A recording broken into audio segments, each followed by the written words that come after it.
হ্যাঁ বন্ধুগণ, আমার এই সৃষ্টি এবং স্রষ্টা মিডিয়া ইউটিউব চ্যানেল থেকে সকল বন্ধুদের স্বাগতম। আজকে একটা নতুন ভিডিওর অবতারণা করছি, আশা করি সবাই দর্শন করবেন। সেটা হচ্ছে আমাদের এই মধু মাস, জ্যৈষ্ঠ মাসটাকে মধু মাস বলা হয়। যাই হোক,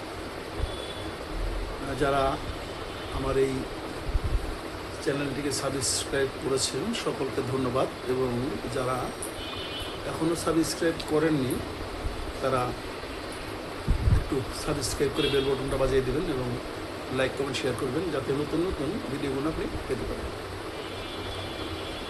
মধু মাস, আম কাঁঠাল বিভিন্ন প্রকার গ্রীষ্মকালীন ফল,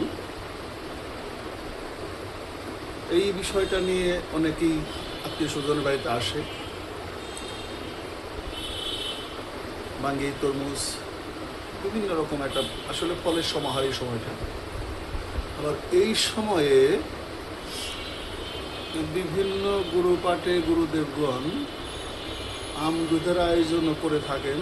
সেটা বর্তমানে বেশ একটা সুন্দর আলোড়ন সৃষ্টি করেছে। সেটা আমি গত বছরও এটা নিয়ে একটা লাইক দিয়েছিলাম, এবছরও দিচ্ছি। অনেকগুলো ওই পোস্ট আজকে দেখলাম, বিভিন্ন গুরুপাঠ থেকে গুরুদেবরা কেউ মধু মাসের অনুষ্ঠানটা আজকেই করেছেন, আবার কেউ নিমন্ত্রণ ইনভাইট করেছেন শিষ্যদের। অমুক দিন শ্রী প্রভুপাদ অমুক গোস্বামী ওনার বাসভবনে আম দুধের আয়োজন করা হয়েছে, সকল শিষ্য ভক্তগণ আমন্ত্রিত। আশা করি নিমন্ত্রণ করে সবাই যাবেন। আমি বিষয়টা ইন্টারেস্টেড না। আমি এই বিষয়টা ইন্টারেস্টেড না, কারণ হচ্ছে এমনিতেই তো যারা শিষ্য সেবক আছেন তারা হয়তো গুরু বাড়িতে আমদুধ দিয়ে আসেন, অথবা গুরুদেব যান। আমি যেতেও পারি না, বা ওইটা নিয়ে একটা ইন্টারেস্টও নেই আমার। ইন্টারেস্ট না থাকার কারণটা হচ্ছে, এটা আমার ব্যক্তিগত বিষয়।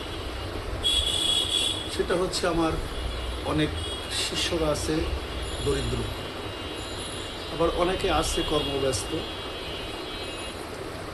সেহেতু বিষয়টা মাথায় রেখেই আমি এই বিশেষ করে কোনো নিমন্ত্রণ আমন্ত্রণ দিয়ে বা খবর দিয়ে কোনো শিষ্য বাড়ি যাই না। ওই যাতায়াতের রাস্তায় যদি কখনো দেখি না এই দিক দিয়ে ঢুকছি, হয়তো ওর বাড়িতে উপস্থিত গিয়ে 5-7 মিনিট ঘুরে চলে আসি। কারণ অনেকেই আছে অর্থনৈতিক সংকট, কিন্তু গুরুদেব নিমন্ত্রণ দিয়েছে, যেতেই হবে, হয়তো ঋণ ধার করে সে গুরুপাঠে যায়। সেই জিনিসটা আমার কাছে আসলে খারাপই লাগে। এটা আমার ব্যক্তিগত বিষয় আর কি।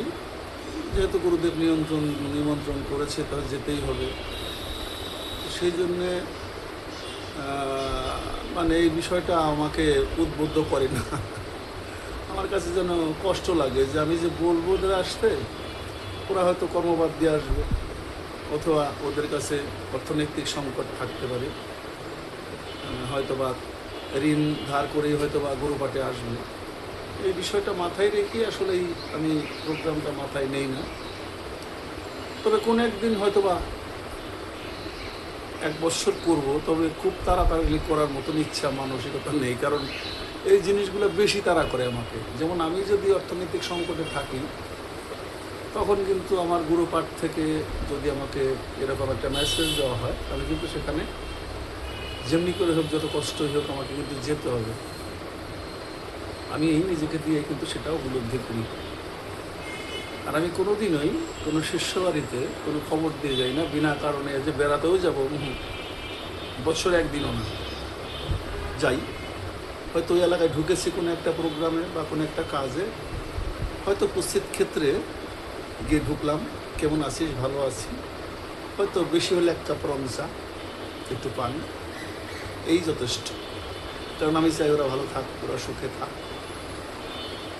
আমার কারণে যেন ওদের কখনো মনে কষ্ট আসে না, গুরুদেবের বিষয়ে আসে না। তারপরেও আমার উপলব্ধি যে যখন কাছে অর্থনৈতিক সংকট থাকে তখন কিন্তু ওই ঋণের টাকাটা যদি ঋণ করে আমি যাই কোথাও, পুরো বাড়ি না শুধু যেখানে যাই, সেটা আমার মাথায় একটু কাজই করে। কিন্তু সেই বিষয়টা মাথায় রেখেই এই অন্ধদের অনুষ্ঠানটা আমি করি না।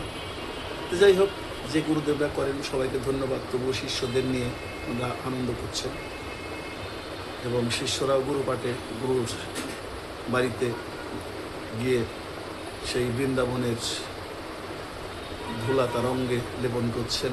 এটাও ভালো জিনিস। ওই বছরে একবার যখন ফাল্গুন মাসে আমার বাড়িতে